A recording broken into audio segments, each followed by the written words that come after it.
శ్రీమాత్రే నమ. జయ గురు దత్తాత్రేయ నమ. ఈ వీడియోలో మే 26వ తారీఖు నుంచి జూన్ 1వ తారీఖు మధ్యలో జరగబోయే వార ఫలాలు ధనుస్సు రాశి వారికి ఏ విధంగా ఉండబోతున్నాయి అన్న విషయాన్ని మనం ఈ వీడియోలో పరిశీలించే ప్రయత్నం చేద్దాం. మరి ధనుస్సు రాశి వారికి ఈ వార ప్రారంభంలో వృత్తి సంబంధించిన విషయాల్లో కొన్ని కీలకమైనటువంటి మార్పులు నిర్ణయాలు తీసుకునే అవకాశం ఉన్నది.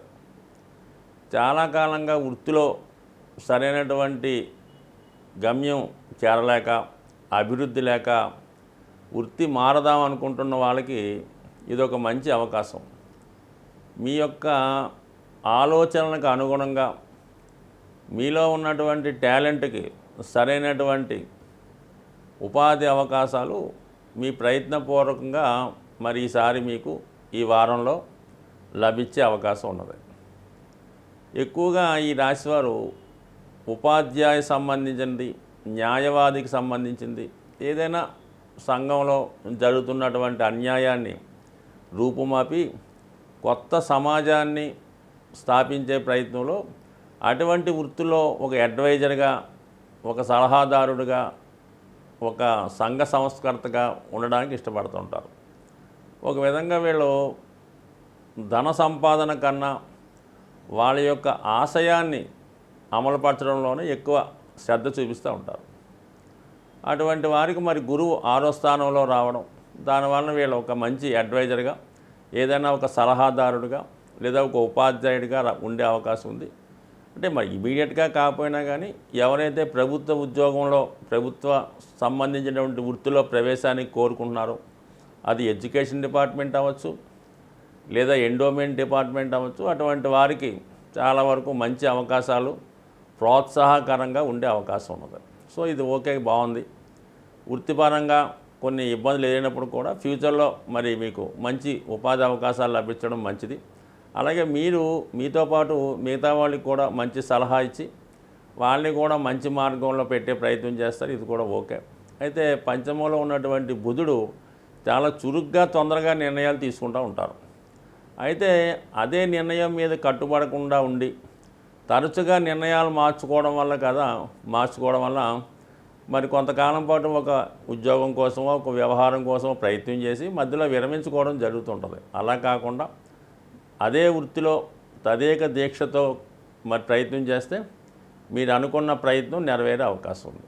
సో మరి ఇంకొక విషయం ఏంటంటే, ఈ రాశివారు ఏదైనా ఒక స్థిరాస్తి అమ్మే ప్రయత్నాలు చేస్తే అది ఈ వారం మీకు అమ్ముడుపోయే అవకాశాలు, అది మీకు అనుకూలంగా ఉండే అవకాశం ఉంది.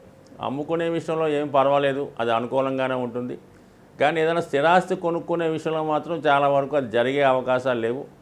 ఒకవేళ తొందరపడి ఏదైనా స్థిరాస్తి కొనుగోలు చేసినా, తొందరపడి అడ్వాన్స్ ఇచ్చినా అది వివాదాలతో కూడుకొని కొంతకాలం డ్రాగన్ అయి మీరు పెట్టినటువంటి ఇన్వెస్ట్మెంటు, పెట్టుబడి నష్టపోయే అవకాశం ఉంది. కాబట్టి ఏదైనా ఒక ప్రాపర్టీ కొనేటప్పుడు మాత్రం చాలా జాగ్రత్తగా తీసుకోండి, జాగ్రత్త వహించండి. ఎవరిని నమ్మి తొందరపడి మాత్రం డబ్బులు ఇచ్చే ప్రయత్నాలు చేయకండి. అమ్మే విషయంలో కూడా కొంతవరకు అమ్ముడుపోతుంది.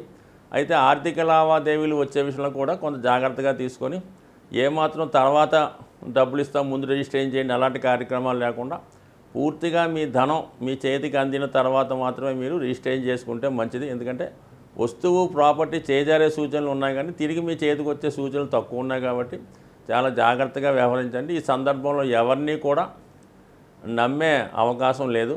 ఏదైనా నిర్ణయం కరెక్ట్గా తీసుకోండి. ఏదైనా ఒక మంచి వ్యక్తి మీకు, ఒక ఆధ్యాత్మిక రంగంలో ఉన్నటువంటి వ్యక్తి, ఒక గురు సమాన వ్యక్తి మీకు ఈ సమయంలో సహాయం చేసే అవకాశం ఉంది. వారి సహాయ సహకారాలతో మీ కార్యక్రమాలు పూర్తి చేసుకుంటే మంచిది. శ్రీమాత్రే నమ. ఈ వారంలో అన్ని రాశుల వారికి ఏ రాశి వారైనా ఏ ఇబ్బందుల్లో ఉన్నా వాళ్ళు తొందరగా ఆ సమస్యల నుంచి బయటపడే విధంగా మరి ఈ వార ప్రారంభంలోనే మీకు సంకటహర చతుర్థి రావడం జరిగింది. సో ఆ కారణం వల్ల ఈ ఆదివారం రోజు చాలా వరకు ఏదైనా ఫంక్షన్లో, పార్టీలో అటువంటి వాటికి కాకుండా ఖచ్చితంగా ఈరోజు దగ్గరలో ఉన్నటువంటి విఘ్నేశ్వర ఆలయాన్ని దర్శించి అక్కడ జరుగుతున్నటువంటి హోమంలో కానీ అభిషేకంలో కానీ పాల్గొనడం మంచిది.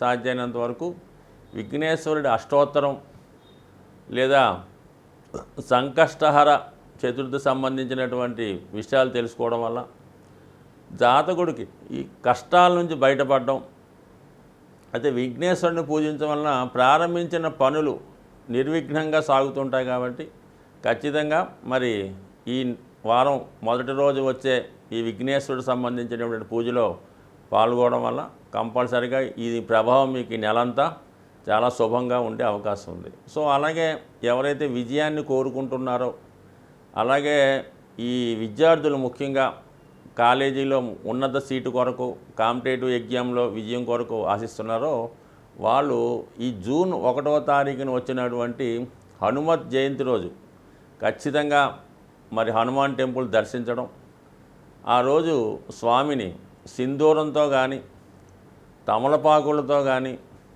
పూజ చేయడం వల్ల కంపల్సరీగా మీ యొక్క విజయం లభించే అవకాశం ఉంది. అది వీలు లేని వారు ఇంటి దగ్గరే శుభ్రంగా తలస్నానం చేసి మరి హనుమాన్ని విధి విధానంగా మీ తోచిన విధంగా పూజ చేసుకొని హనుమాన్ చాలీసా పారాయణ వల్ల కంపల్సరీగా మీకు విజయం లభించే అవకాశం ఉంది. కాబట్టి మరి ఏదైనా ఈ జ్యోతిష్యాన్ని, గ్రహాల గమ్యాన్ని నమ్ముతున్నవారు అతి రేరుగా వచ్చే కొన్ని ఇలాంటి పండగలు పాటించడం వల్ల, అలాగే ప్రతీ నెల వస్తున్నటువంటి మాస శివరాత్రి, అలాగే ఏకాదశులు, ఈ సంకష్టాల చతుర్థి లాంటివి పాటించడం వల్ల జాతకుల మీద గ్రహాల యొక్క ప్రభావం తగ్గి భగవంతుని యొక్క అనుగ్రహంతో అన్ని కార్యక్రమాలు చాలా సజావుగా సాగుతుంటాయి.